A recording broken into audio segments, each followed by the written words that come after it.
Αγαπητοί τηλεθεατές, καλησπέρα. Παρακολουθείτε την εκπομπή Επιστήμη και Κοινωνία, μια συμπαραγωγή του ΡΙΚ και του Ινστιτούτου Κύπρου. Στην εκπομπή αυτή συζητάμε θέματα παγκόσμιας σημασίας που απασχολούν όλους μας, καθώς επίσης και θέματα που αφορούν άμεσα την καθημερινότητά μας. Η σημερινή μας εκπομπή είναι αφιερωμένη στην έρευνα και καινοτομία. Η έρευνα και η καινοτομία συμβάλλουν στην βελτίωση των συνθηκών ζωής και εργασίας, βελτιώνουν την ανταγωνιστικότητα, ενισχύουν την βιώσιμη ανάπτυξη και δημιουργούν νέες θέσεις εργασίας. Μέσω της παραγωγής νέας γνώσης, η έρευνα και η καινοτομία διαδραματίζουν κεντρικό ρόλο στην ανάπτυξη νέων και καινοτόμων προϊόντων, αλλά και νέων διεργασιών και υπηρεσιών που ενισχύουν την παραγωγικότητα και την ανταγωνιστικότητα της βιομηχανίας και εν τέλει την ευημερία των πολιτών. Αυτά και άλλα θα συνομιλήσουμε απόψε και έχουμε τη χαρά να φιλοξενούμε εκλεκτούς επιστήμονες για να συζητήσουμε το θέμα αυτό. Μέσω Skype από το Πανεπιστήμιο Αθηνών έχουμε την καθηγήτρια Λένα Τσιπούρη. Κυρία Τσιπούρη, καλησπέρα σας. Καλησπέρα σας. Επίσης μέσω Skype το Δόκτωρ Βασίλη Τσάκαλο, Διευθυντή Έρευνας και Τεχνολογίας στο Ινστιτούτο Κύπρου. Κυρία Τσάκαλη, καλησπέρα. Καλησπέρα. Τέλος, στο στούντιο μαζί μας, το Δόκτωρ Γιώργο Σαβεριάδη, μέλος του Διοικητικού Συμβουλίου του οργανισμού Cyprus Seeds. Κυρία Σαβεριάδη, καλησπέρα. Μαζί μας και απόψε για να συντονίσει επιστημονικά τη συζήτηση βρίσκεται ο καθηγητής Κώστας Παπανικόλας. Κύριε Παπανικόλα, καλησπέρα και σε εσάς. Καλησπέρα Νατάσα, καλησπέρα Γιώργο, καλησπέρα Λένα και καλησπέρα Βασίλη. Έχουμε απόψε ένα εξαιρετικό θέμα για συζήτηση, ιδιαίτερα επίκαιρο. Το ένα δημοσίευμα μετά το άλλο αναφέρουν ότι στην μεταπανδημίας εποχή, στην εποχή της απανθρακοποίησης και της αντιμετώπισης της κλιματικής αλλαγής, η νέα τάξη οικονομικών πραγμάτων σε μεγάλο βαθμό θα διαμορφωθεί και από την έρευνα και καινοτομία στις τεχνολογίες και στην οικονομία που θα αναδειχθεί σε συνέχεια αυτών των μεγάλων κρίσεων που περνάμε και που θα αντιμετωπίσουμε. Έχουμε μια σειρά από θέματα που θα σχολιάσουμε και θα αρχίσουμε με μια συζήτηση ανάμεσα στη διάκριση στην έρευνα, τη βασική και εφαρμοσμένη, και στην καινοτομία. Είναι λεπτές διαφορές για το ευρύτερο κοινό και νομίζω καλύτερα ξεκαθαρίσουμε τους όρους μας και τις έννοιες αυτές και θα παρακαλούσα σε αυτό να μας βοηθήσεις, Λένα, εσύ, μια και είναι ένα θέμα που ακαδημαϊκά έχεις εξετάσει για πάρα πολύ καιρό, συμμετέχει σε διεθνή φόρα γι' αυτό και η σύνδεση ανάμεσά τους είναι κάτι που είναι στην καρδιά των ενδιαφερόντων σου. Οπότε, σε παρακαλώ, διαφώτισε μας γύρω από αυτό το θέμα. Ναι, σε ευχαριστώ πάρα πολύ, γιατί πραγματικά αυτό είναι ένα θέμα που μπλέκεται πάρα πολύ στο μυαλό του κόσμου και θα έλεγα και σε πολλών επιστημόνων και πάρα πολλών φοιτητών μας. Είναι εύκολο να κάνουμε ένα διαχωρισμό, αν μπορούσαμε να δούμε την πρώτη μου διαφάνεια με κάποια σχηματάκια, διότι η διαφοροποίηση της βασικής από την εφαρμοσμένη έρευνα πολλές φορές είναι δύσκολο να γίνει. Βασική έρευνα ονομάζουμε την έρευνα που γίνεται γιατί κάποιος είναι περίεργος. Είναι η έρευνα που είναι συνδεδεμένη με περιέργεια. Είναι η έρευνα με την οποία ξεκίνησε ο κόσμος. Βλέπουμε κάτι και μας φαίνεται περίεργο. Γιατί γίνεται αυτό? Νομίζω ότι αυτός είναι ο καλύτερος τρόπος να προσδιορίσει κανείς ποια είναι η βασική έρευνα. Είναι αυτό που λένε οι Αγγλοσάξονες curiosity driven. Είμαι περίεργος. Γιατί? Ερευνώ για να μάθω. Αφού μάθω κάτι όμως, πρέπει να δω αν μπορώ να το εφαρμόσω. Ας πάρουμε ένα παράδειγμα λοιπόν. Βλέπουμε ότι περνάει ρεύμα σε ένα υλικό από τη μία κατεύθυνση προς την άλλη, αλλά δεν περνάει προς τα πίσω. Αυτό είναι πάρα πολύ ενδιαφέρον. Τράβηξε την προσοχή των φυσικών και των μηχανικών πριν από κανέναν αιώνα περίπου και στη συνέχεια όταν είδανε ακριβώς πώς γίνεται και μπόρεσαν να το λειτουργήσουν, είπαν ότι ωραία, αυτό μπορούμε να το χρησιμοποιήσουμε και κάπου. Και αρχίζουν να ψάχνουν πού. Αυτό είναι η εφαρμοσμένη έρευνα. Ή αν θέλετε, για να πούμε τα πιο κοντινά σε εμάς, βασική έρευνα, κορονοϊός, αρχίζουν αρρώστιες. Τι είναι, ποιο είναι το γονιδίωμα αυτού του ιού, να το ψάξουμε. Αφού το βρούμε, η έρευνα είναι να βρούμε πώς μπορούμε να τον σκοτώσουμε, πώς μπορούμε ένα φάρμακο για να προστατευτούμε από αυτόν. Και αφού βρούμε και εφαρμοσμένα πια τι μπορούμε να κάνουμε, πρέπει αυτό να πέσει στην αγορά, να γίνουν χρήματα από αυτό, να γίνει η ανταγωνιστικότητα που αναφέρθηκε στην αρχή. Εκεί λοιπόν μπαίνουμε στην έννοια της καινοτομίας. Η καινοτομία είναι νέα προϊόντα και νέες διαδικασίες παραγωγής που μπαίνουν στην αγορά.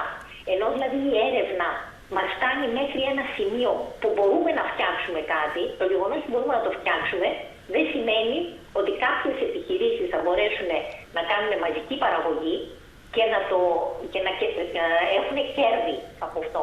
Η καινοτομία, δηλαδή το πώς θα μπει κάτι στην αγορά και πώς θα γίνει κερδοφόρο, είναι, αν θέλετε, ένα τελευταίο στάδιο και έχει και διαφορετικά χαρακτηριστικά. Ενώ η έρευνα, δηλαδή βασική και εφαρμοσμένη, θέλει να μάθει κάτι καινούριο και να δει πώς γίνεται, η καινοτομία πρέπει να πουλήσει. Και νομίζω ότι αυτή είναι η διαφορά. Το πρώτο κομμάτι, έρευνα, γίνεται στα εργαστήρια, ψάχνουμε, καινοτομία πέφτει στην αγορά, πουλάμε και κάποιος αγοράζει. Ελπίζω να ήταν ξεκάθαρη η διαφοροποίηση που προσπάθησα να κάνω. Σίγουρα ήταν πεντακάθαρη και βέβαια αυτό γεννάει μια σειρά από άλλα ερωτήματα τα οποία θα μας απασχολήσουν στη συνέχεια. Για παράδειγμα, πώς οριοθετείται? Κάποιος αρχίζει την βασική έρευνα και σε κάποιο στάδιο οριμάζει και κάπου πρέπει να προκύπτει η ιδέα ότι ίσως αυτό έχει εφαρμογή και πώς αυτό η σκητάλη μεταβιβάζεται στην εφαρμοσμένη έρευνα και ακόμη πιο δύσκολο πότε οι ερευνητές και πώς μεταφέρουν αυτή τη γνώση που συνήθως οι ερευνητές ούτε ξέρουν ούτε και τους ενδιαφέρει πώς να εμπορευματοποιήσουν την ανακάλυψή τους και αυτό από ό,τι ξέρουμε είναι και η πιο δύσκολη σύνδεση, να περάσουμε από την εφαρμοσμένη έρευνα στην καινοτομία. Ίσως σε αυτό το στάδιο να το εξειδικεύσει περισσότερο ο Βασίλης. Ευχαριστώ πολύ. Νομίζω φάνηκε και από την περιγραφή της κυρίας Τσιπούρη ότι σε πολύ μεγάλο βαθμό αυτή η οριοθέτηση δεν είναι ακριβής, αλλά σχετίζεται κυρίως με τις προθέσεις των ερευνητών όταν ξεκινούν να κάνουν την έρευνά τους. Δηλαδή, στη βασική θέλει κάποιος να προσθέσει γνώση, στην εφαρμοσμένη έρευνα θέλει να βρει μια λύση. Πολύ συχνά βεβαίως ξεκινώντας κάποιος κάνοντας βασική έρευνα συνειδητοποιεί ότι υπάρχει εφαρμογή και χτίζει περαιτέρω πάνω σε αυτό, καθώς επίσης όταν κάποιος ξεκινάει να βρει μια λύση κάνοντας εφαρμοσμένη έρευνα συνειδητοποιεί ότι δεν έχει καταλάβει ή δεν γνωρίζει καλά τους μηχανισμούς που βρίσκονται κάτω από τα φαινόμενα τα οποία μελετά, άρα τελικά καταλήγει να κάνει βασική έρευνα και να προσθέσει γνώσεις στην παγκόσμια δεξαμενή της γνώσης. Εκεί που είναι πιο ξεκάθαρος ο διαχωρισμός είναι σε ό,τι αφορά την καινοτομία, με την έννοια ότι εκεί συνδέονται και εκλέκονται παράγοντες που έχουν να κάνουν περισσότερο με την αγορά, με τους μηχανισμούς της αγοράς, με την επαφή με τους χρήστες και άρα υπάρχει μεγαλύτερη απόσταση από την εφαρμοσμένη έρευνα. Βεβαίως, πολύ συχνά η προσπάθεια κάποιου να βάλει σε παραγωγή ένα νέο προϊόν ή μια νέα διεργασία του γεννά ερωτήματα τα οποία η εφαρμοσμένη έρευνα θα μπορέσει να του τα απαντήσει. Και αυτό βέβαια δημιουργεί άλλο ένα ερώτημα, θα το πω έτσι σχετικά απλό. Εδώ μπαίνουμε στην αγορά. Μπαίνουμε σε προϊόντα, όπως είπε και η Λένα και ο Βασίλης. Γιώργο, εσύ που αντιμετωπίζεις το όλο θέμα της καινοτομίας από την άλλη άκρη, αρχίζοντας από την καινοτομία και όχι από την έρευνα, προσπαθώντας να την καλλιεργήσετε με πολλαπλούς τρόπους. Ναι. Το επιχειρηματικό κέρδος είναι το κύριο κίνητρο, είναι ένα από τα κίνητρα. Πώς καταφέρνετε να συνδέσετε αυτό που ορισμένες φορές, μάλιστα στους ερευνητικούς κύκλους, θεωρείται και λίγο υποδέστερο από το πολύ αγαθό της γνώσης. Πώς αυτοί οι μηχανισμοί παρισφύουν αρχίζοντας από το ιδανικό ότι θέλουμε να πλουτίσουμε την παγκόσμια γνώση. Πώς αυτά παντρεύονται? Θα πάω ένα βήμα πίσω, ναι, που δοκιμάσαμε να περιγράψουμε τι είναι η καινοτομία και θα προσθέσω ότι το προϊόν πρέπει να είναι χρήσιμο. Διότι αν δεν είναι χρήσιμο, κανένας δεν θα μπορεί μετά, δεν θα βλέπει κανένας το λόγο να το εκμεταλλευτεί. Τώρα, για το επιχειρηματικό κέρδος, εξαρτάται τι εννοείται, θα σας πω. Διότι υπάρχουν καινοτομίες που, παραδείγματος χάρη τα εμβόλια, που μιλούμε για τα εμβόλια, είναι καινοτομίες που γίναν με τρομερή χρηματική στήριξη από κράτη και ενώσεις κάτω, όπως την Ευρωπαϊκή Ένωση, και μερικές από τις εταιρείες, μάλιστα, όπως η AstraZeneca, τα πουλούν χωρίς κέρδος, τουλάχιστον έτσι δηλώνουν. Δηλαδή, δεν είναι το επιχειρηματικό κέρδος είναι μόνο ένας από τους πυλώνες. Να πάρω ένα άλλο παράδειγμα. Ένας μη κερδοσκοπικός οργανισμός πουλάει μια υπηρεσία. Μπορεί να είναι μια καινότομα υπηρεσία. Υπάρχουν τέτοιοι οργανισμοί. Πρέπει να έχει έναν τρόπο αυτός ο οργανισμός να ζήσει. Που σημαίνει ότι ναι, πρέπει να έχει εισόδημα. Αλλά το να συνδέουμε την καινοτομία μόνο με το επιχειρηματικό κέρδος, πιστεύω ότι είναι λαθασμένο. Τώρα, αν είναι να πάμε πίσω στο επιχειρηματικό κέρδος, μπορεί να κάνουμε και άλλη συζήτηση. Μάλιστα. Άρα βλέπουμε ότι αρχίζουμε από αυτό τους επιστήμονες που ψάχνουν να βρουν μια αλήθεια, πώς γεννιέται το σύμπαν, πώς λειτουργούν τα γονίδια, και καταλήγουμε σε προϊόντα.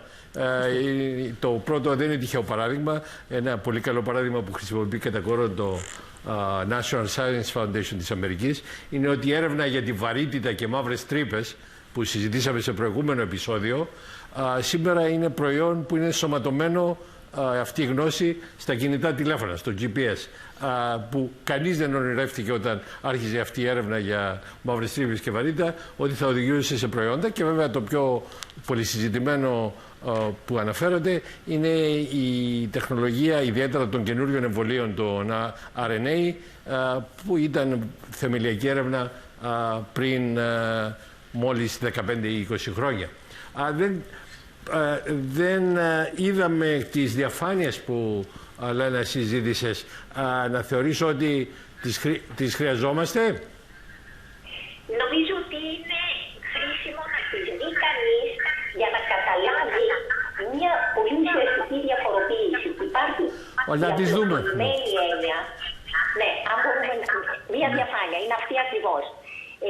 Υπάρχει η απλοποιημένη έννοια που είναι αριστερά και που είναι πολύ βολική στο μυαλό μας. Και λέει, ξεκινάμε με την βασική έρευνα, περνάμε στην εφαρμοσμένη έρευνα, αναπτύσσουμε ένα προϊόν, γιατί μετά την εφαρμοσμένη έρευνα, ακόμη και αν ξέρουμε πώς θα λειτουργήσει το εμβόλιο, για παράδειγμα, πρέπει να δούμε μέσα σε τι κάψουλα θα το βάλουμε, αν θα βάλουμε και λίγη ζάχαρη μαζί για να είναι πιο νόστιμο ή οτιδήποτε. Και από εκεί φτάνουμε στα προϊόντα. Αυτή η γραμμική σχέση είναι πολύ εύκολη να τη συλλάβει κανείς. Και είναι και μια προσέγγιση η οποία βοηθάει πάρα πολύ να κάνουμε κρατική πολιτική. Λέει, αφού αυτή η γραμμή ισχύει και αφού κανείς δεν θέλει να κάνει βασική έρευνα γιατί στοιχίζει πάρα πολύ και έχει πολύ μεγάλες ανασφάλειες για το αν θα πετύχει, τότε ας βάλουμε το κράτος να χρηματοδοτήσει τη βασική έρευνα και από μόνη της αυτή θα αρχίσει να κυλάει σαν πάνω σε ράγες και να φτάσει σε καινοτομίες. Δυστυχώς, παρόλο που αυτό μας βολεύει και το έχουμε πολύ στο μυαλό μας, δεν είναι έτσι ο πραγματικός κόσμος. Και όπως ακριβώς είπε ο Βασίλης πριν, την ώρα που φτάνουμε ακόμη και στην καινοτομία, μπορεί να χρειαστεί να γυρίσουμε πίσω και η δεξιά διαφάνεια που δείχνει αυτή την ανάδραση είναι ο πραγματικός κόσμος. Δηλαδή ανάμεσα βασική εφαρμοσμένη έρευνα, τρόπο οργάνωσης του προϊόντος και τελική πρόσβαση στην αγορά, έχουμε ένα πάρε δώσε και ένα πήγαινε έλα που ποτέ δεν ξέρουμε πόσο θα διαρκέσει, και γι' αυτό και βλέπετε πολλές φορές λένε ακόμη και για τα εμβόλια που είχε πέσει τόση προσπάθεια και τόσα χρήματα, υπολογίζουμε σε 3 με 6 μήνες. Σε πιο περίπλοκα θέματα ή λιγότερο αναγκαία θέματα μπορεί να υπολογίζουμε 2 με 5 χρόνια για να βγει στην αγορά. Γιατί γίνεται αυτό? Ακριβώς γιατί έχουμε αυτό το πήγαινε έλα. Γιατί η πραγματικότητα είναι ότι έχουμε πολλές φορές την ανάγκη να φτιάξουμε αυτή την αλυσιδωτή αντίδραση, να πάμε μπρος, να πάμε πίσω και όχι να πάμε σε μια ευθεία. Και νομίζω ότι αυτός είναι ο πραγματικός κόσμος που εξηγεί και σε πολύ μεγάλο βαθμό γιατί υπάρχει τόσο μεγάλο κέρδος όταν πετύχει μια καινοτομία. Διότι από πίσω πρέπει να χρηματοδοτήσει και όλες αυτές τις προσπάθειες που γίνανε, που πολλές από αυτές ήταν αποτυχημένες. Μάλιστα. Ξέρω ότι υπάρχουν και άλλα 2 slides διαφάνειες. Ίσως να τα δούμε εντάχει και να τα συζητήσουμε αργότερα. Ή όχι? Αυτό είναι απλώς για να δούμε που βρίσκεται η Κύπρος σε σχέση με τα ευρωπαϊκά μοντέλα καινοτομίας. Ναι. Εδώ βλέπετε μία κατάταξη, υπάρχει ένα μοντέλο που φτιάχνουν στην Ευρώπη και το παρακολουθούν κάθε χρόνο για να δούνε πού βρίσκονται τα κράτη-μέλη από πλευράς καινοτομίας. Έχουν επιλέξει ορισμένους δείκτες, δεν είναι σίγουρο ότι είναι είτε οι μοναδικοί είτε οι καλύτεροι, αλλά είναι οι δείκτες που σε γενικές γραμμές σχετίζονται με την καινοτομία. Αφορούν το ανθρώπινο δυναμικό, που είναι τρομερά σημαντικό γιατί από μυαλά γίνεται η έρευνα και η καινοτομία, το πόσο ελκυστικά είναι τα ερευνητικά συστήματα, το πόσο ιδιωτικές επενδύσεις γίνονται, πώς διαχειρίζεται μια χώρα την πνευματική ιδιοκτησία κτλ. Και εδώ βλέπετε με βάση αυτά τα στοιχεία που τοποθετούνται τα ευρωπαϊκά κράτη. Έχουμε με πράσινο τις χώρες που είναι οι καλύτερες. Γερμανία, Φιλανδία, Σουηδία. Αμέσως από κάτω με πράσινο, με κίτρινο, είναι οι χώρες που τις ονομάζουμε καλούς καινοτόμους. Όχι πρώτης κατηγορίας, αλλά καλούς. Και πρέπει να σας πω ότι η Κύπρος είναι εκεί. Δεν ξέρω πόσο καθαρά φαίνεται η διαφάνεια, αλλά η Κύπρος είναι αμέσως πάνω από τον ευρωπαϊκό μέσο όρο. Και νομίζω ότι αυτό είναι ένα πολύ ενδιαφέρον πείραμα, πώς μπορούμε να μετρήσουμε και πώς μπορούμε να βελτιώσουμε τη θέση μας. Και αν μπορείτε να δείξετε την επόμενη διαφάνεια από την ίδια ομάδα, τι είναι το κέρδος από αυτή τη διαδικασία? Ότι κάθε χρόνο μετράμε όχι μόνο που βρίσκεται η χώρα σε σχέση με τον ευρωπαϊκό μέσο όρο, αλλά και που βρίσκεται σε σχέση με τον προηγούμενο εαυτό της. Πάνω δεξιά προφανώς είναι το καλύτερο, είναι οι χώρες που και προοδεύουν ως προς τον εαυτό τους και προοδεύουν ως προς τον ευρωπαϊκό μέσο όρο. Και αντίστοιχα είναι τα 4 τετράγωνα της διαφάνειας. Δεν νομίζω ότι χρειάζεται να το δούμε πολύ παραπάνω. Αυτό που ήθελα να δείξω με αυτή τη διαφάνεια είναι πόσο σημαντικό είναι να υπάρχει αυτό που ονομάζουμε evidence-based policy, δηλαδή να ξέρουμε τα δεδομένα, να στηρίζουμε την πολιτική μας πάνω σε δεδομένα. Και με αυτούς τους συστηματικούς δείκτες και τις μετρήσεις στον χρόνο μπορούμε να δούμε πώς εξελίσσεται η κάθε χώρα. Αγαπητοί μας, βάλουμε μια τελεία να διακόψουμε τη συζήτησή μας για ένα σύντομο διάλειμμα και επανερχόμαστε.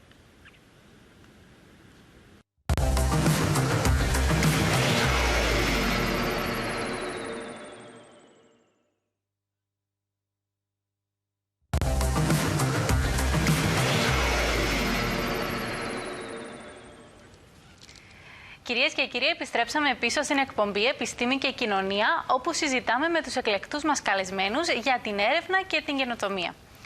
Πάμε να δούμε όμως το δεύτερο βίντεο για να μας εισαγάγει στη δεύτερη ενότητα της εκπομπής μας.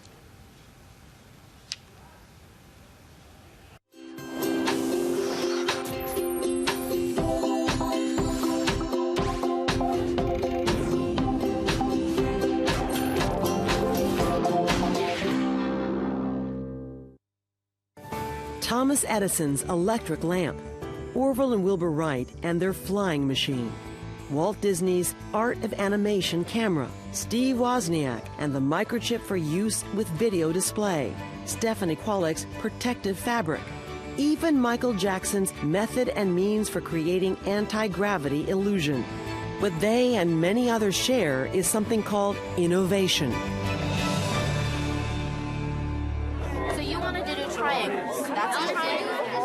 Students are designing and building candy bridges. We started by introducing them to different types of bridges. Whether it happens among students in a classroom or engineers in a laboratory, innovation is a process, a series of steps that begins with imagination and results in the creation of something of value for society. Innovation is improving upon the knowledge and information that's out there and taking what is already known in the world and improving it, making it better. Christiane Pulliam is a supervisory patent examiner at the U.S. Patent and Trademark Office.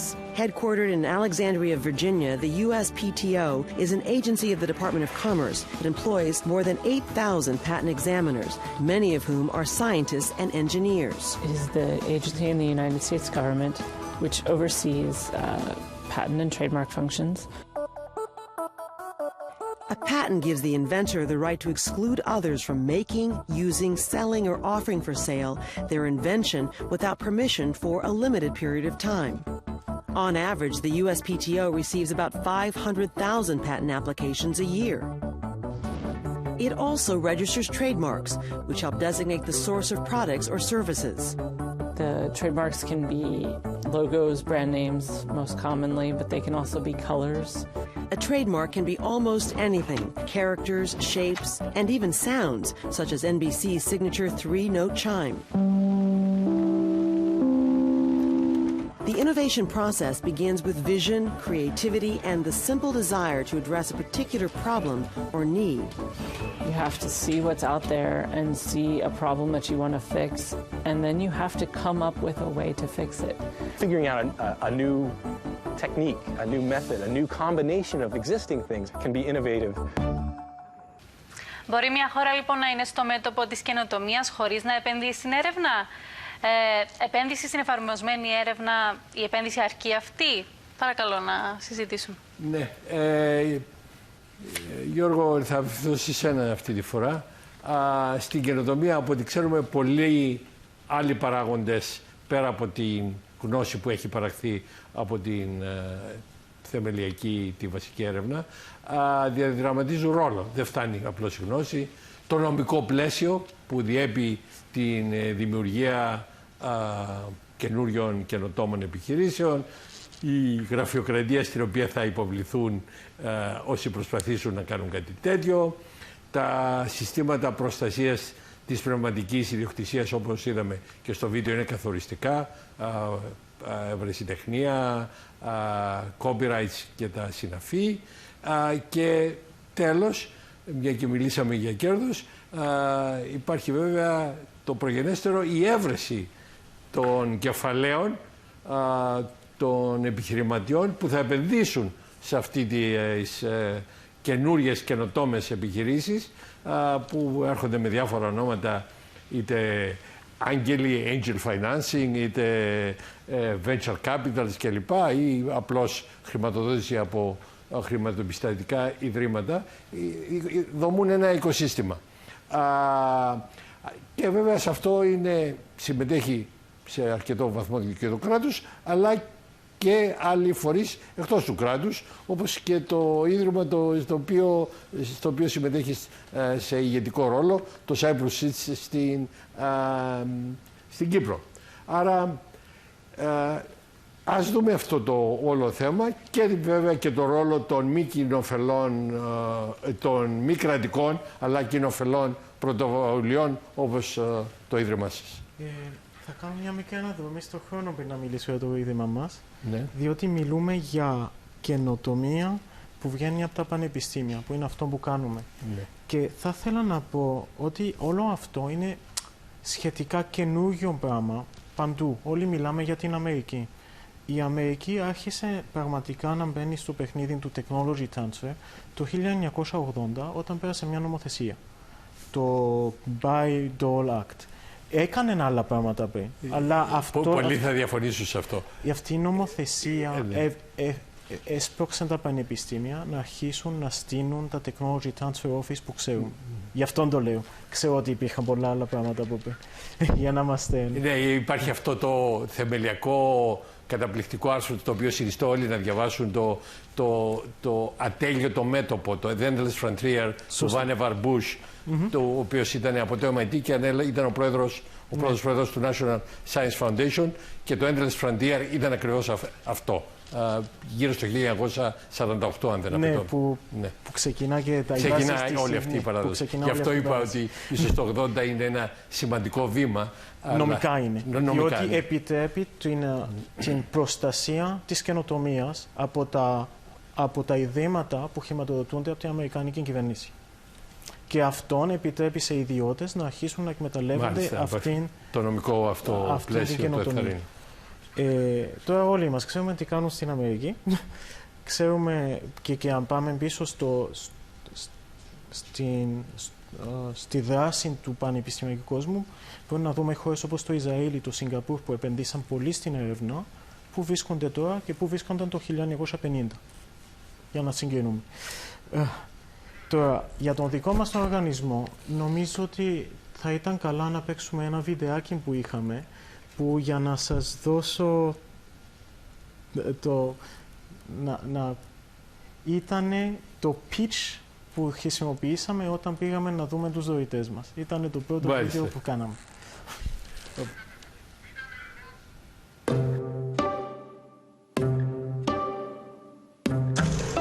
Cyprus may be a small island, but it is an island with talent. A land with fertile soil and brilliant minds, which can flourish into a garden of innovation.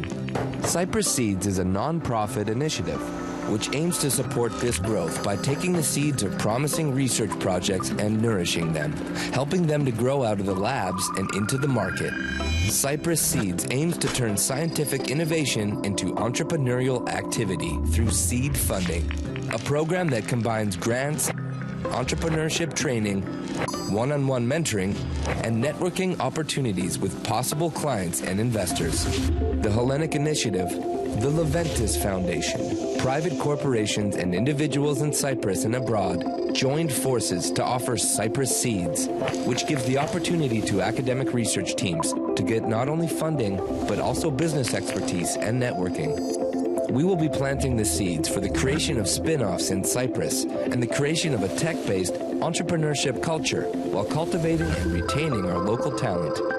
Cyprus Seeds can help you commercialize your innovative projects by accelerating the time to market and by raising their attractiveness to potential industry partners and investors. Let's plant the Cyprus Seeds of entrepreneurship together. Ευχαριστώ πολύ. Λοιπόν, αυτό που είδατε το πρώτο βιντεάκι είναι το βιντεάκι με το οποίο κερδίσαμε και τους επόμενους υποστηριχτές μας. Η EY Κύπρου, η Eurobank, η Μετοκεμή και το ΑΜΕΓ.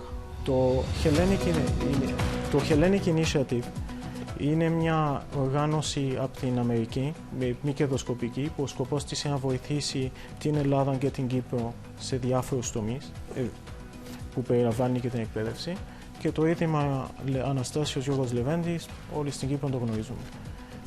Το όραμα μας ήταν να βοηθήσουμε να χρηματοδοτούμε, να βοηθήσουμε την έρευνα από τα κυπριακά πανεπιστήμια και κέντρα έρευνας να εμπορικοποιηθεί. Αυτό, για να κάνουμε αυτό το πράγμα, εμπνευστήκαμε από ένα πρόγραμμα στη Βοστόνη, στο MIT, που είναι στο κέντρο Ντεσπάντε. Αυτό το πρόγραμμα τι κάνει? Και το δικό μας πρόγραμμα είναι παρόμοιο. Κάνουμε κάθε χρόνο μια επιλογή από έργα. Κάνουμε ένα call for proposals. Από αυτόν το call for proposals παίρνουμε αιτήσεις. Στην πρώτη μας χρονιά είχαμε μια 30. Τη δεύτερη χρονιά, διότι είναι η δεύτερη μας χρονιά τώρα, είχαμε περίπου 60 αιτήσεις. Αυτές οι αιτήσεις αξιολογούνται από εμπειρογνώμονες από το εξωτερικό, οι πλήστοι Αμερικάνοι, με προτεραιότητα την οριμότητα και την the potential for impact and to make it to the marketplace. Κυριεύουμε and we're looking for global impact και διαλέγουμε μερικά projects που χρηματοδοτούνται. Οι ερευνητές που συμμετέχουν σε εκείνα τα έργα περνούν από μια σειρά εκπαιδευτικών δράσεων και τέλος τους δικτυώνουμε στην Κύπρο και στο εξωτερικό με προτεραιότητα να δοκιμάσουμε να τους βρίσκουμε επενδυτές ή εταιρείες στον τομέα στον οποίο εργάζονται. Άρα μας δώσετε ένα συγκεκριμένο απτό παράδειγμα που τρέχει τώρα από ένα μη κερδοσκοπικό οργανισμό που παίρνει από το χέρι τους ερευνητές και τους οδηγεί και τους φέρνει σε επαφή με την αγορά. Δηλαδή γεφυρώνει το στάδιο από την εφαρμοσμένη έρευνα στην καινοτομία.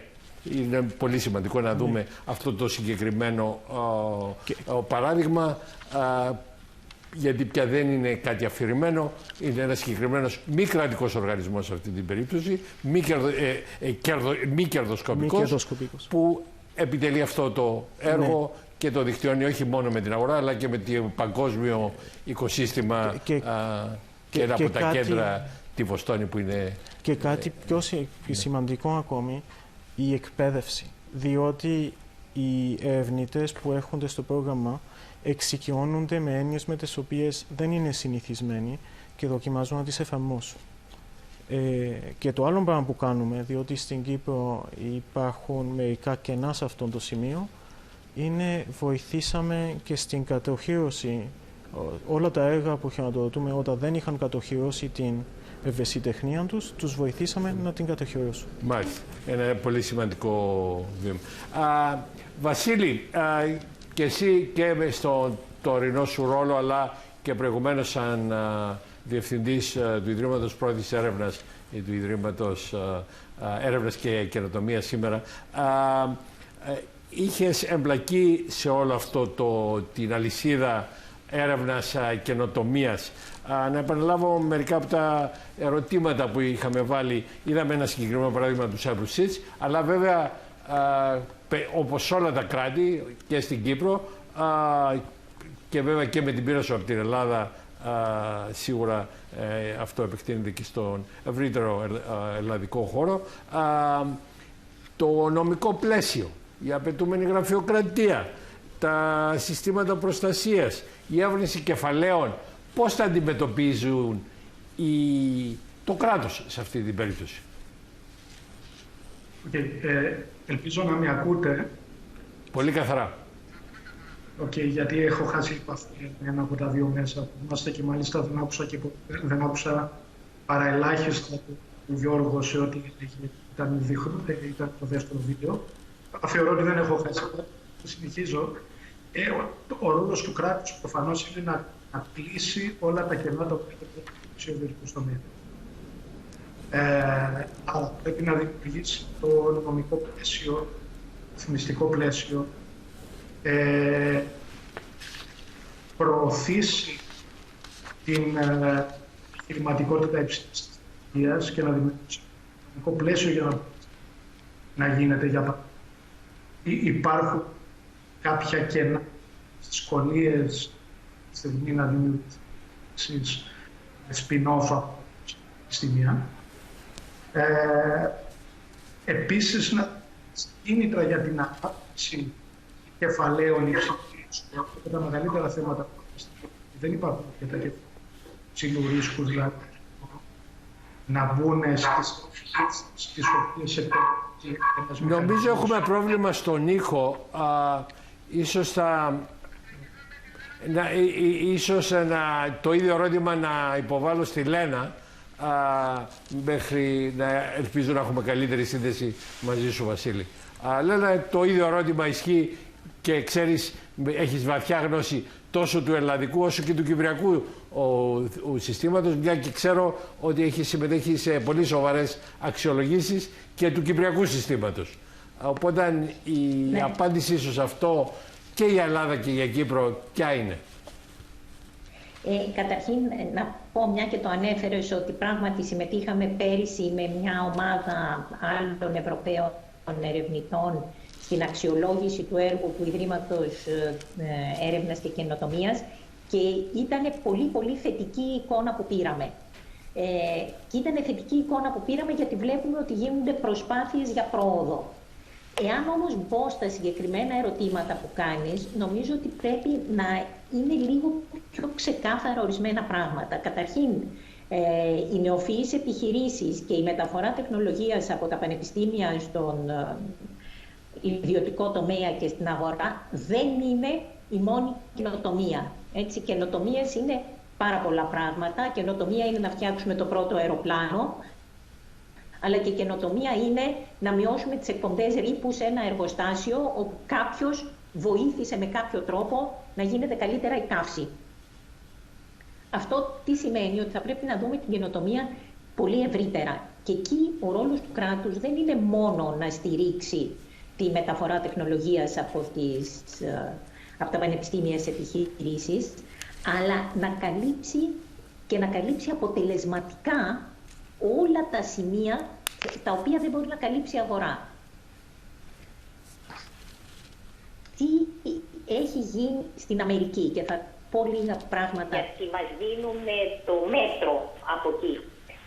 Στην Αμερική η ιδιωτική πρωτοβουλία έχει κάνει πολύ μεγάλα βήματα και ο λόγος είναι ότι υπάρχει το σύστημα, όλο αυτό που λέμε οικοσύστημα. Υπάρχουν δηλαδή οι νεοφυείς επιχειρήσεις, τα καλά πανεπιστήμια και στη Βοστόνη και στην περιοχή του Σαν Φρανσίσκο και του Μπέρκλεϊ, όλα μαζί. Υπάρχουν επιχειρηματικές δραστηριότητες. Είναι ένα ολόκληρο πλέγμα και γι' αυτό βλέπουμε ότι και κυπριακές επιχειρήσεις, και έχω παραδείγματα να σας δώσω, και ελληνικές επιχειρήσεις φεύγουν από τη χώρα τους. Μόλις δούνε ότι η πρώτη θετική αξιολόγηση για τεχνολογία μπορεί να τους δημιουργήσει τη δυνατότητα να μεταφερθούν αλλού, φεύγουν και πηγαίνουν στο Λονδίνο, στο Βερολίνο, στη Βοστόνη και στο Σαν Φρανσίσκο. Άρα αυτό που πρέπει να κάνει το κράτος είναι να προσπαθήσει να δημιουργήσει τις συνθήκες αυτού του οικοσυστήματος. Τώρα, έχοντας πει αυτό, δεν θέλω σε καμία περίπτωση να παρεξηγηθώ και να θεωρήσει κανείς ότι είναι κακό και πρέπει να αποθαρρύνεται αυτή η μετακίνηση των επιχειρήσεων. Οι επιχειρήσεις, και έχουμε εξαιρετικά παραδείγματα από χώρες μικρές όπως είναι η Εσθονία, οι οποίες μετακινούνται προς την Αμερική ή προς το Λονδίνο, δεν κάνουν κακό στη χώρα τους, γιατί μεγαλώνοντας την παγκόσμια αγορά, κρατάνε ένα κομμάτι, ιδιαίτερα το κομμάτι της ανάπτυξης όταν πρόκειται για εταιρείες που χρειάζονται λογισμικό, το κρατάνε στη χώρα παραγωγής τους. Γιατί εκεί ξέρουν τους ανθρώπους και είναι και πολύ πιο φθηνό. Άρα, μέσα σε αυτή τη λογική του οικοσυστήματος, θέλω να απαντήσω στα ερωτήματα πολύ γρήγορα, ότι η καινοτομία είναι σημαντική και βεβαίως η έρευνα πίσω από την καινοτομία δημιουργεί τα μεγαλύτερα κέρδη. Αλλά μπορεί να έχουμε και καινοτομία χωρίς να έχουμε σημαντική έρευνα. Ο ρόλος του κράτους είναι να καλύψει τα κενά που αφήνει η αγορά, και είναι πολλά αυτά τα κενά, αλλά δυστυχώς έχουμε και πάρα πολλά παραδείγματα που το κράτος κάνει λάθη στον τρόπο που καλύπτει τα κενά. Έχουμε δηλαδή από μια μεριά τις αποτυχίες της αγοράς και από την άλλη μεριά έχουμε τις αποτυχίες του κράτους. Άρα ένα αποτελεσματικό κράτος πρέπει να προωθήσει τις σωστές λύσεις και να μην δημιουργήσει δικά του λάθη. Και οι μη κρατικές και κοινοφελείς πρωτοβουλίες που ρώτησες, όπως είναι το CyberSeed, θα έλεγα ότι η αποτελεσματικότητά τους μπορεί να είναι πολύ μεγάλη, μπορεί να είναι πολύ μικρή, όπως ακριβώς και στην περίπτωση της κρατικής πολιτικής. Η αποτελεσματικότητα είναι που μετράει και όχι το γεγονός ότι έχουμε ή δεν έχουμε κρατική πολιτική, κρατικά χρήματα, μη κερδοσκοπικούς οργανισμούς. Το πώς θα τους κάνουμε να δέσουν με τις τεράστιες απαιτήσεις της παγκόσμιας οικονομίας και των ερευνητικών συστημάτων. Αυτή είναι η πρόκληση. Βασίλη, από ό,τι καταλαβαίνω έχουμε αποκαταστήσει επικοινωνία. Ίσως μπορούμε να συμπληρώσεις αν έχεις ακούσει τον προηγούμενο διάλογο. Με κίνδυνο ενδεχόμενα να επαναλάβω, παρότι άκουσα το μεγαλύτερο μέρος αυτών που ανέφερε η Λένα και συμφωνώ, θα πρόσθετα ότι ο ρόλος του κράτους είναι και να βάλει κάποιους πρωταρχικούς στοιχειώδεις παράγοντες μέσα στην εξίσωση. Για παράδειγμα, το θέμα της εκπαίδευσης, το θέμα της κουλτούρας, της επιχειρηματικότητας και της καινοτομίας, η προώθηση της παραγωγής επαρκών αποφύτων σε θέματα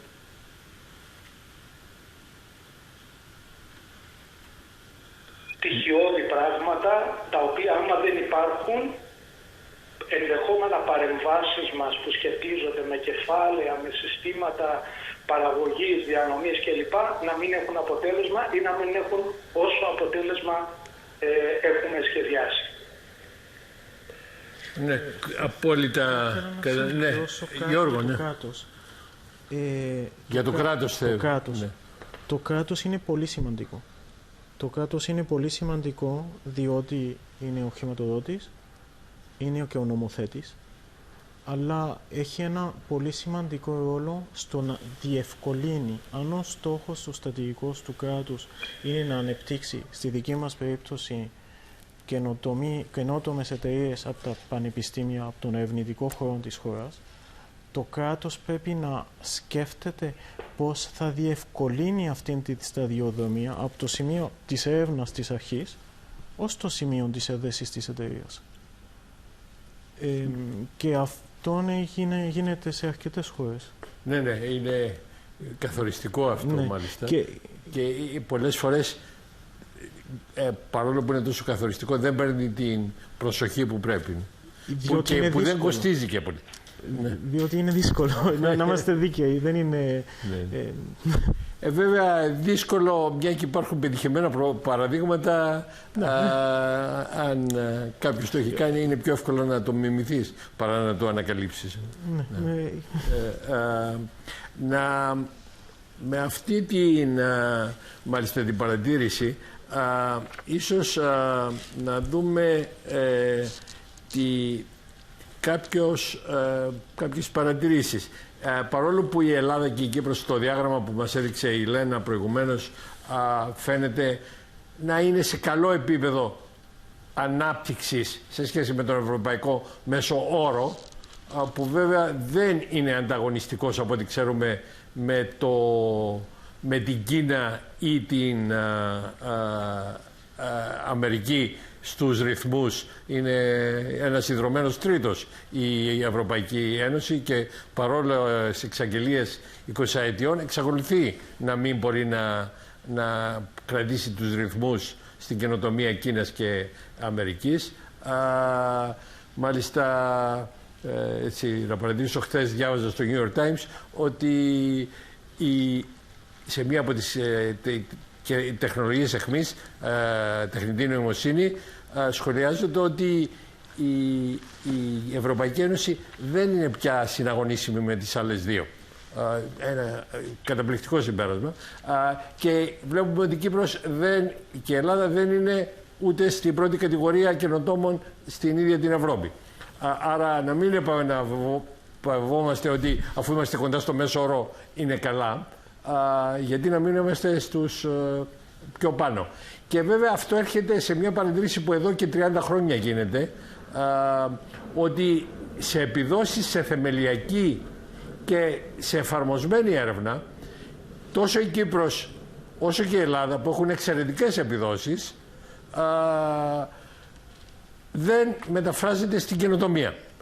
Κάποτε θυμάμαι, μάλιστα στο Εθνικό Συμβούλιο Έρευνας στην Ελλάδα, σε μια συζήτηση, κάποιος το παρομοίασε με κάποιο εξαιρετικό αυτοκίνητο που έχει μια φοβερή μηχανή, η οποία όμως δεν δίνει την κίνηση στους τροχούς. Με αυτή την αναλογία θα ήθελα να ακούσουμε Ας αρχίσουμε με σένα, Βασίλη, που ελπίζω τώρα η σύνδεση να είναι καλή. Πώς αντιμετωπίζετε αυτό? Και εγώ ελπίζω, μου άρεσε αυτό το παράδειγμα. Θα έλεγα ότι είναι σαν το αυτοκίνητο που, όχι δεν είναι κίνηση, δεν βγαίνει στον δρόμο. Διότι το διάγραμμα που έδειξε προηγουμένως η κυρία Τσιπούρη είναι αρκετά χαρακτηριστικό. Η Κύπρος είναι αυτό που λένε moderate innovator, αλλά άμα δει κάποιος τα στοιχεία από κάτω, είναι σε μεγάλο βαθμό καινοτομία η οποία δεν βασίζεται στη γνώση. Δηλαδή είναι πιο πρακτική καινοτομία. Οι παράγοντες που σχετίζονται με την καινοτομία που βασίζεται στη γνώση θα πετούσανε να υπάρχει και ένας επιχειρηματικός παράγοντα και ένας επιχειρηματικός τομέας, ο οποίος είτε σχετίζεται με τη βιομηχανία, με την παραγωγή, γενικά με την ανάπτυξη νέων προϊόντων, με την αξιοποίηση νέων τεχνολογιών. Τη στιγμή που το μείγμα το παραγωγικό στην Κύπρο αποτελείται κυρίως από τους τομείς των υπηρεσιών και μάλιστα τους τομείς των υπηρεσιών που έχουν τη μικρότερη προστιθέμενη αξία γενικά ή τέλος πάντων έτσι όπως αναπτύσσονται στην Κύπρο δεν έχουν τόσο ιδιαίτερη προστιθέμενη αξία και ένταση γνώσης όπως είναι ο τουρισμός, όπως είναι η ανάπτυξη ακινήτων κλπ. Άρα λοιπόν υπάρχει μια μεγάλη απόσταση μεταξύ της ερευνητικής δραστηριότητας και της παραγωγής γνώσης που υπάρχει στην Κύπρο με τον επιχειρηματικό τομέα, ο οποίος δεν είναι έντασης γνώσης. Άρα αυτά τα δύο είναι πολύ δύσκολο να συνδεθούν. Άμα δεν υπάρξουν εξελίξεις σε ό,τι αφορά την επιχειρηματικότητα υψηλής τεχνολογίας ή τον εμποτισμό των υπαρχουσών δραστηριοτήτων των επιχειρηματικών με περισσότερη γνώση, με την ψηφιακή μετάβαση και το ψηφιακό μετασχηματισμό των επιχειρήσεων, ιδίως που είναι στον τομέα των υπηρεσιών, αυτή η σύνδεση με πολύ μεγάλη δυσκολία θα γίνει. Άρα η καινοτομία που έχουμε στην Κύπρο έχει πολλούς αστερίσκους και υποσημειώσεις.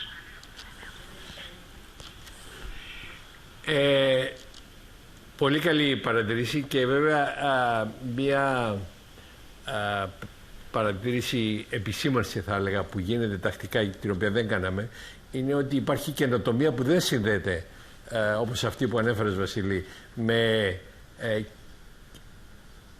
τεχνολογικές ανακαλύψεις και επίσης υπάρχουν μελέτες που δείχνουν αυτή η καινοτομία δεν συνεισφέρει στην αύξηση του εισοδήματος των κατοίκων αυτής της χώρας.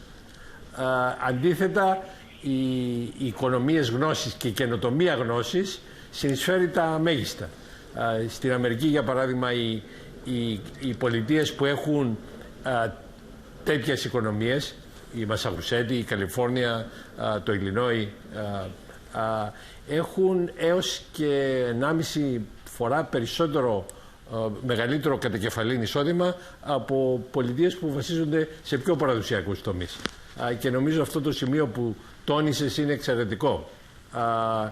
Αλλά με αυτό θα έχουμε την ευκαιρία να ακούσουμε και από την Λένα και τον Γιώργο. Βλέπω Γιώργο, νομίζω η Λένα. Να επεκταθούμε λίγο περισσότερο σε αυτή και κατά πόσο ισχύει αυτό και στην Ελλάδα που επισήμανε ο Βασίλης για την Κύπρο. Δεν ισχύει μόνο στην Κύπρο και στην Ελλάδα, ισχύει σε όλη την Ευρώπη τηρουμένων των αναλογιών. Υπάρχει ένας όρος που χρησιμοποιούμε εδώ και δεκαετίες που ονομάζεται το ευρωπαϊκό παράδοξο.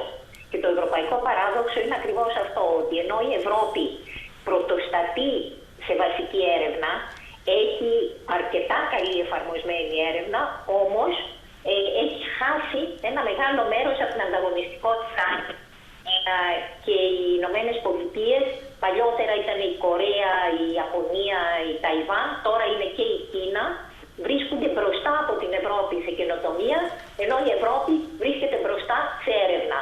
Αυτό τηρουμένων των αναλογιών νομίζω ισχύει και για την Ελλάδα και για την Κύπρο. Και θα επανέλθω σε αυτό που είπα πριν. αυτό που λείπει από την Ευρώπη σε σχέση με τις Ηνωμένες Πολιτείες, από την Ελλάδα σε σχέση και την Κύπρο σε σχέση με τους Ευρωπαίους πρωτοπόρους, είναι το λεγόμενο οικοσύστημα. Και νομίζω ότι το οικοσύστημα είναι μια πριν στην πραγματικότητα. Τι έχουμε? Έχουμε τους ερευνητές, έχουμε το ανθρώπινο κεφάλαιο. Στην Ελλάδα χάσαμε και πολύ ανθρώπινο κεφάλαιο με την οικονομική κρίση. Έχουμε ένα κράτος που αγωνίζεται κάτι να κάνει, αλλά προς το παρόν είναι ανεπαρκές, και δεν έχουμε τους μηχανικούς, την βιομηχανία, τις επιχειρήσεις, την νοοτροπία, τη λειτουργία, τους απαιτητικούς καταναλωτές που θα μας επιτρέψουν να την κάνουμε στην Ελλάδα και να πουλάμε από εδώ. Πάρα από τις κρίσεις που στην Ελλάδα και την Κύπρο έχουν χρηματοδοτηθεί από πρωτοπόρα ευρωπαϊκά προγράμματα, έχουν καταλήξει σε σημαντικές καινοτομίες εκτός Ελλάδας και Κύπρου. Άρα νομίζω ότι αυτό που πρέπει να μείνει σαν ιδέα είναι ότι αν δεν χτίσουμε το οικοσύστημα, θα συνεχίσουμε να έχουμε καλούς ερευνητές και καλή συμμετοχή στην ευρωπαϊκή καινοτομία, αλλά δεν θα έχουμε τα εθνικά κέρδη από πλευράς εισοδήματος. Και πλέον πρέπει το κράτος αυτό το πράγμα να το καλύψει με τον σωστό τρόπο. Και αυτό που είπε πριν ο συντονιστής μας, ότι σε άλλες χώρες αυτό έχει γίνει, άρα εμείς τι έχουμε να κάνουμε, να δούμε τι κάνανε οι άλλοι και πέτυχαν, για να το κάνουμε κι εμείς. Νομίζω ότι αυτό είναι σημαντικό, αλλά έχει μία προϋπόθεση. Όλοι οι άλλοι αυτό που κάνανε δεν το κάνανε σε 7 μέρες όπως χτίστηκε ο κόσμος. Είναι μια πολύ μακροχρόνια πολιτική, θέλει τουλάχιστον μία δεκαετία για να πούμε ότι πραγματικά γινόμαστε καινοτόμοι, και θέλει τουλάχιστον μία πενταετία για να αρχίσουν να φαίνονται τα πρώτα αποτελέσματα. Το μεγάλο πρόβλημα λοιπόν είναι μην ξεκινάμε κάτι και στον δρόμο το χαλάμε και κάνουμε κάτι άλλο. Πρέπει ο κράτος να κάνει μία πολιτική που είναι μακροχρόνια, αποτελεσματική και ευέλικτη. Όχι μπρος πίσω, αλλά όχι και τόσο σταθερή που να μην επιτρέπει προσαρμογή σε νέες συνθήκες. Γιώργο. Θα συμπληρώσω στην ίδια λογική αυτά που είπε η Λένα. Αν συγκρινά την Ελλάδα και την Κύπρο, το ενδιαφέρον είναι στην Ελλάδα μερικά τμήματα του οικοσυστήματος είναι πιο όρημα από εκείνα της Κύπρου. Παραδείγματος χάρη, το πείραμα που κάναμε τα Venture Capital Funds, που χρηματοδοθήκαν και με ευρωπαϊκή βοήθεια, λειτουργήσαν αρκετά καλά. Τώρα εκεί νομίζω ότι έχουν άλλο πρόβλημα που υπάρχουν πιο πολλά λεφτά από ότι υπάρχει ροή ιδεών. Εμείς στην Κύπρο, διότι είμαστε και πιο μικρός χώρος,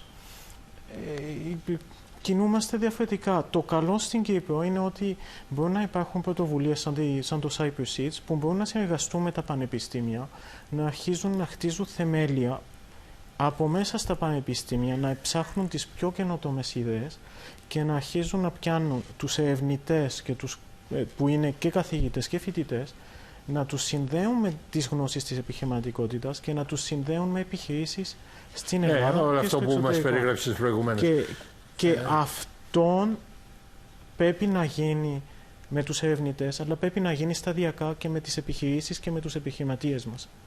Διότι αυτοί φέρνουν άλλη γνώση που θα συμπληρώσει εκείνη του πανεπιστημίου. Δηλαδή πρέπει ο επιχειρηματικός κόσμος να κοντέψει και να κατανοήσει το πανεπιστήμιο και το αντίθετο. Μάλιστα. Μας μένει πολύ λίγος χρόνος και νομίζω έχει κάποιες ερωτήσεις η Νατάσα, οι οποίες μου... Βεβαίως. Όλα τα σχόλια που ακούσαμε ήταν εξαιρετικά, φυσικά και διαφωτιστικά.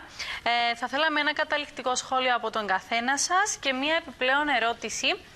Εάν σας ζητούσαμε να κατατάξετε τα αναγκαία πεδία παρέμβασης για την ανάπτυξη της καινοτομίας στην Κύπρο κατά σειρά προτεραιότητας, ποια θα ήταν τα πρώτα 3 πεδία που θα επιλέγατε? Νομίζω να ξεκινήσουμε από τον κύριο Τσάκαλο.